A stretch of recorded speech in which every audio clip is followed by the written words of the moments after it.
You speak to yourself more than anyone else, not out loud, but constantly. A running voice that comments, judges, predicts, warns, and explains. It answers questions before you finish asking them. It reacts faster than the world can respond. And yet, most people never stop to ask the simplest question. Who is speaking? The inner dialogue feels personal. It uses your voice. It knows your history. It sounds like you.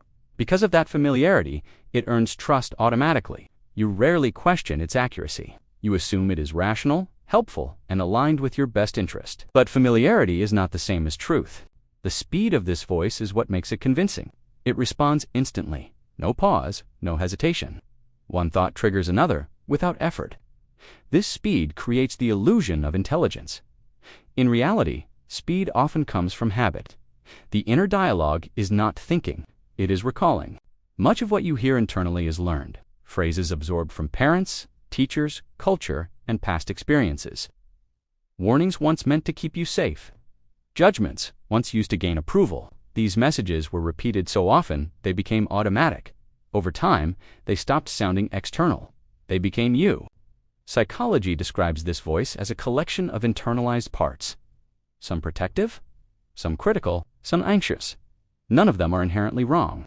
They exist to predict outcomes and reduce uncertainty. But prediction is not perception. The voice speaks in probabilities shaped by the past, not realities forming in the present. This is why the inner dialogue often leans negative. It is biased toward threat. Evolution rewarded caution. The voice anticipates rejection, failure, and danger faster than success or ease. It would rather be wrong and safe than optimistic and exposed. This bias feels like realism. It is actually protection. The unsettling part is that this voice does not ask permission.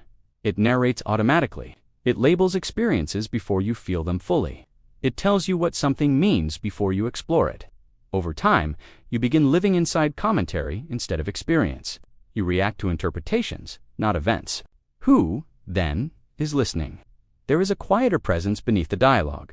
The part of you that notices the voice, the part that hears a thought and recognizes it as a thought. This observer does not argue, it does not rush, it simply notices. And noticing changes the relationship. When you observe the inner dialogue, you create distance. The voice loses authority. It becomes information instead of instruction. You begin to see patterns, the same warnings, the same assumptions, the same conclusions reached without evidence. Awareness slows the automatic loop. This raises a difficult realization. Not every thought deserves belief. Thoughts appear, but they are not commands. The inner dialogue does not know the future. It predicts based on memory. It answers quickly because it is recycling old data. Speed is not accuracy. Trusting the inner dialogue blindly can lead to limitation, avoidance, self-sabotage, emotional rigidity. At the same time, silencing it completely is not the goal. The voice carries useful signals. The skill lies in discernment, knowing when to listen and when to question. Stillness reveals this clearly. In moments of silence, the inner dialogue becomes louder at first, then it runs out of material. Gaps appear. In those gaps, you experience something unfamiliar, presence without commentary, awareness without narrative. This state feels uncomfortable because it removes certainty. The inner dialogue fears uncertainty. It fills space to maintain control. When you stop engaging, it weakens, not because it is defeated, but because it is no longer needed. The mind relaxes when it realizes it does not have to explain everything. So who are you talking to? You are speaking with a pattern, a memory-based system designed to protect identity and predict outcomes. It is useful, but limited. Its answers are instant because they are rehearsed. They feel convincing because they are familiar.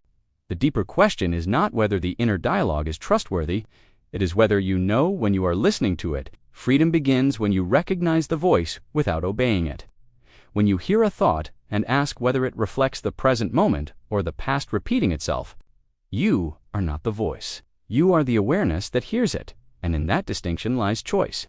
Not absolute control, but space. Space to respond instead of react. Space to experience without immediate judgment. Space where something quieter and more truthful can emerge.